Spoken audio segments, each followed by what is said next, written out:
நிறைய வாய்ப்புகள் கொட்டிக் கிடக்கும் காலம் இது. தேடி, கண்டெடுத்து, ஆராய்ந்து, தெளிவடைந்து, தீர்க்கமாய், நிதானமாய் உணர வைத்தால், தான் விரும்பிய பாதையில் துணையோடு பயணிக்க முடியும். அப்படின்னு சொல்லி கடந்த அத்தியாயத்த முடிச்சிருந்தாங்க. இப்ப நம்ம அத்தியாயம் 21 அதுக்குள்ள போறோம். அதனுடைய தலைப்பு மனதை திறந்து வைப்போம். இதற்கான அணிந்துரைய குமார் துரைசாமி, ப்ராஜெக்ட் டைரக்டர், திருப்பூர் அங்கருந்து குடுத்துருக்காங்க.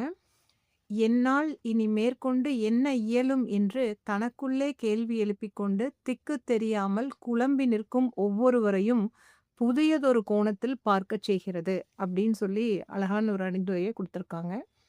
நம்ம இப்ப அத்தியாயத்திற்குள்ள செல்லலாம்.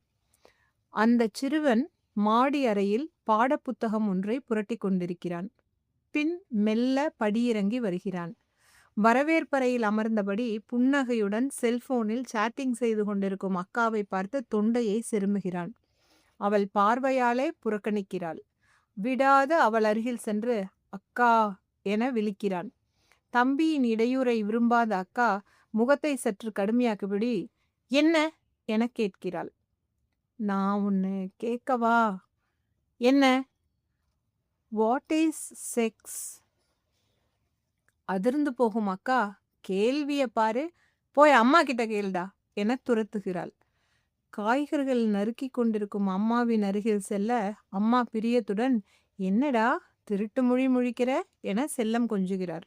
சட்டென அம்மா வாட் இஸ் செக்ஸ் என கேட்க அதிர்ந்து போகும் அம்மாவின் கையில் இருந்த தக்காளி பழங்கள் சிதறுகின்றன. அதிர்ச்சியோடு மகனை பார்க்க தீவிரமாக விடை தேடும் பாவனையோடு அவன் அம்மாவையே பார்த்தபடி இருக்க, சமையல்ல பிஸியா இருக்கேன், அப்பா வருவார், அவர்கிட்ட கேளு என அப்போதைக்கு அவனை சமாளிக்கிறார். இரவில் வீடு திரும்புகிறார் அப்பா. சமையல் அறையில் இருக்கும் மனைவி கணவனை நோக்கி உங்க பையன் என்று ஆரம்பிக்க, நான் ரொம்ப டயர்டா இருக்கேன், அவனை குறை சொல்றதை தவிர வேற எதுவுமே இல்லையா, அவன் ஒரு குழந்தை தானே என்கிறார். சரி சரி அனுபவிங்க என்னும் பார்வையோடு மனைவி நகர மகன் அப்பா என அழைத்தபடி அவரை நோக்கி வருகிறான். இங்க வாடா குட்டி பயலே, எங்க இருந்த, என்ன பண்ணிட்டு இருக்க, இன்னைக்கு என்ன விசேஷம்? அப்பா கொஞ்சம் பிஸி ஆயிட்டேன், அதுக்காக ஃபீல் பண்ணாத, அப்புறமா ஸ்கூல் நடந்தது எதுவும் சொல்லலையே, உன் கிளாஸ் பொண்ணு ஆண்மரியாவை விட கூடுதல் மார்க் வாங்கின, அப்பா உனக்கு பரிசு கொடுப்பேன், என்ன பரிசு வேணும்னு சொல்லு என கொஞ்சுகிறார். மனைவியும் மகளும் அடுத்து என்ன நடக்கப் போகிறதோ என்றபடி குறுகுறுப்பாய் பார்த்து கொண்டிருக்க, அதெல்லாம் வேணாம்பா, நான் ஒரு கேள்வி கேட்டா பதில் சொல்வீங்களா என கேட்கிறான். சொல்வேன் கேள் என்கிறார். சத்தியமா சொல்வீங்களா என உறுதிப்படுத்தி கொண்டு அப்பா வாட் இஸ் செக்ஸ் என கேட்கிறான். வயது வந்த மகள் மற்றும் மனைவியின் முன்னிலையில் அப்படி ஒரு கேள்வியை எதிர்பார்த்திருந்தாத தந்தை அதிர்ந்து போகிறார்.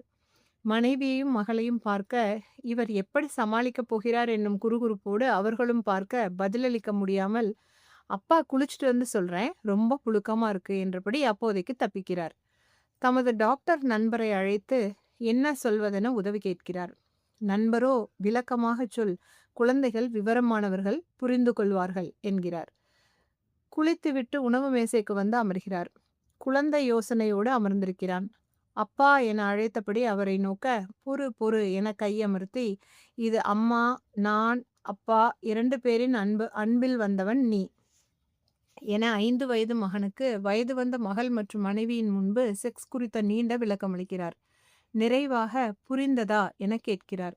மிகுந்த குழப்பத்தோடு மகன் தன்னிடம் இருக்கும் புத்தகத்தின் முகப்பு பக்கத்தை அவர் பக்கம் திருப்பி இதுக்கு என்ன எழுதணும் என கேட்கிறான். நேம், ஏஜ், செக்ஸ் என்பது உள்ளிட்ட விவரங்களை கோரும் படிவம் அது. பெற்றோர் திகைத்து வெட்கப்பட வாட் இஸ் செக்ஸ் என்னும் மலையாள குறும்படம் நிறைவடைகிறது. படம் பார்க்கும் எவருக்கும் இறுதி காட்சியில் சிரிப்பு கொப்பளித்து வரும். எனக்கும் முதலில் சிரிப்பு வந்தாலும் பின்னர் ஆழ்ந்து யோசிக்க தூண்டியது. என் அளவில் அந்த படம் வெறும் நகைச்சுவை படம் அல்ல, கூர்மையானதொரு படம். மனிதர்களின் நிதானமின்மை, அவசரத்தனம், முன்முடிவு மனநிலை ஆகியவற்றை எளிமையாக மனதில் அறையும் வண்ணம் புரிய வைத்த பாடம் என்றே சொல்லலாம். அந்த அம்மாவின் அதிர்ச்சியும் அப்பாவின் விதிர்விதிர்த்த தன்மையும் அந்த செக்ஸ் என்னும் சொல் கேட்டுத்தானே. செக்ஸ் என்னும் சொல் இந்த அளவிற்கு இம்சிக்க வேண்டுமா? இதுவரை கேட்டிருக்காத சொல்லா அது? குறிப்பிட்ட சில சொற்கள் குறித்து நமக்கு அதிர்ச்சி அல்லது ஒவ்வாமை இருப்பதுண்டு. அந்த அதிர்ச்சி மற்றும் ஒவ்வாமை சொல்லின் தன்மையை வைத்தா, கேட்பவர் மேல் வைத்திருக்கும் அளவீட்டினை வைத்தா என்று பார்த்தால், சொல்லும், நபரும், சூழலுமே அதை தீர்மானிக்கின்றன. என் குழந்தை எப்படி அதை கேட்கலாம்? அதுவும் 5 வயது குழந்தை கேட்கலாமா? அதுதான் அத்தனை அதிர்ச்சிக்கும் காரணமாக இருக்க முடியும். சொற்களைச் சொல்பவர் யார்? கேள்விகளை கேட்பவர் யார் என்பதன் அடிப்படையிலேயே எதிர்வினை, பதில்கள் குறித்து நம் அக்கறை, ஆர்வம் மற்றும் உணர்ச்சிகளை காட்டுகிறோம். மற்றொன்று எது குறித்தும் நம்மிடம் ஒரு முன்முடிவு கைவசம் இருக்கின்றது. அதுவும் நம் பிள்ளைகள் குறித்து, மாணவர்கள் குறித்து சற்று கூடுதலாகவே இருப்பதுண்டு. பிள்ளைகளை வழிநடத்தும் பெற்றோர்களுக்கும் ஆசிரியர்களுக்கும் இருக்கும் மிகப்பெரிய சிக்கலே இப்படிப்பட்ட முன்முடிவுதான். காலம் காலமாய் தாம் கடந்து வந்த அனுபவத்தின் அடிப்படையில் எல்லா சொற்களுக்கும், செயல்களுக்கும், பார்வைகளுக்கும் அவரவர் தம் வசதிப்படி தீர்ப்பெழுதி வைத்துக் கொள்கின்றனர். அதன்பின் அவர்கள் எதிர்கொள்ளும் ஒவ்வொன்றிற்கும் அந்த தீர்ப்பை கருணையே இன்றி பொருத்துகின்றனர். ஒரே வகையான சொற்களை நாம் பயன்படுத்தும் போது ஓர் அர்த்தமும், மற்றொருவர் பயன்படுத்தும் போது இன்னொரு அர்த்தமும் எளிதாக உருவாகிவிடுகின்றன. சூழல் மற்றும் நபர்களுக்கு ஏற்ப அர்த்தம் மாறும் தன்மை கொண்டவைதான் சொற்கள். ஆனால் நம் பிள்ளைகள், மாணவர்கள் சொற்களை, முடிவை நம்மிடம் கொண்டு வரும்போது நின்று நிதானித்து சற்று அவகாசம் கொடுத்து எத்தனை முறை அணுகியிருக்கின்றோம்?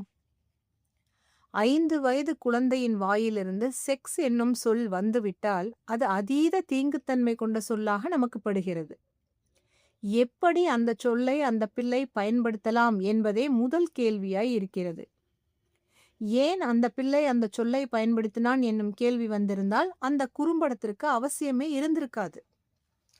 பிள்ளைகள் நம் வழியாக வந்தார்கள் என்பதை மறந்து நம்மால்தான் வந்தார்கள் என நினைப்பதில் பல்வேறு சிக்கல்கள் உருவாகின்றன. என்னால் வந்தவர்கள் நான் நினைத்தபடிதான் இருக்க வேண்டும் என நினைப்பதே இம்மாதிரி முன்முடிவுகளுக்கு காரணம். நான் எப்படி இருந்தேனோ அப்படித்தான் அவர்களும் இருக்க வேண்டும், எனக்கு என்ன வழங்கப்பட்டதோ அதுவே அவர்களுக்கும் வழங்கப்பட்டால் போதும் என்பது உள்ளிட்ட சிக்கல்கள் இதன் அடிப்படையிலேயே முளைக்கின்றன. அவர்கள் எதையெல்லாம் விரும்ப வேண்டும், சொல்ல வேண்டும், கேட்க வேண்டும் என எல்லா இடங்களிலும் எல்லைகள் நிர்ணயிக்கிறோம். தன்னை சுயமாக உணரும், தன் ஆர்வத்திற்கு தேடும் பிள்ளை அந்த எல்லைகளை தாண்டும் போது முரண்கள் உருவாகின்றன. தகாத சொல்லாக, செயலாக தாம் கருதும் ஒன்றை நம் பிள்ளைகள் நிகழ்த்தும் சூழல் வரும்போது அதை புரிந்துதான் அவர்கள் நிகழ்த்துகிறார்களா என்பதை அறியும் பொறுமையை இழந்து வருகிறோமா நாம்? இந்த குறும்படம் குறித்து உரையாடி கொண்டிருக்கும் போது அந்த பிள்ளை அந்த ஃபார்ம் எடுத்துட்டு வந்து இதுக்கு என்ன எழுதுறது என கேட்டிருந்தால் இந்த பிரச்சனையே வந்திருக்காதே என வாதிட்டார் ஓர் ஆசிரியை. எனக்கும் ஆச்சரியமும் அயற்சியும் ஒரு சேர வந்தது. ஆக பிள்ளைக்கு ஒரு சந்தேகம் எழுந்தால் அதை முறைப்படி எடுத்து வந்து நம்மை எப்படி அணுக வேண்டும் என்பதையும் நாமே தீர்மானிக்க விரும்புகிறோம். பெற்றோர்களுக்கு நிகராக ஆசிரியர்களும் அதெல்லாம் அந்த காலம், பணிவு பொறுப்புன்னு இருப்பாங்க, இப்பவெல்லாம் ஒண்ணுமே சரியில்லை என்பது போன்று பல்வேறு தருணங்களில் மாணவர்கள் மீது குற்றம் சுமத்துகின்றனர். இந்த விமர்சனம் ஒரு வகையில் தனக்கு பாதுகாப்பளிப்பதாகவும் தம்மை ஆசுவாசப்படுத்துவதாகவும் சிலர் கருதுவதுண்டு. இளம் பிள்ளைகளின் உலகம் விசாலமானது. முந்தைய தலைமுறை அறிந்திருக்காத, கற்பனை செய்து பார்க்க முடியாத எத்தனையோ விஷயங்கள் அவர்களின் உலகத்தில் உண்டு.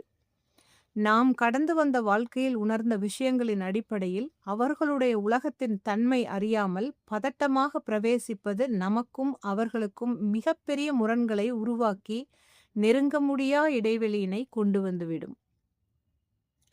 பிள்ளைகளின் சொற்களை கேட்க செவிகளையும் செயல்களை காண கண்களையும் திறந்து வைத்திருப்பதோடு உணர்ந்து நேசிக்க மனதையும் திறந்து வைப்போம்.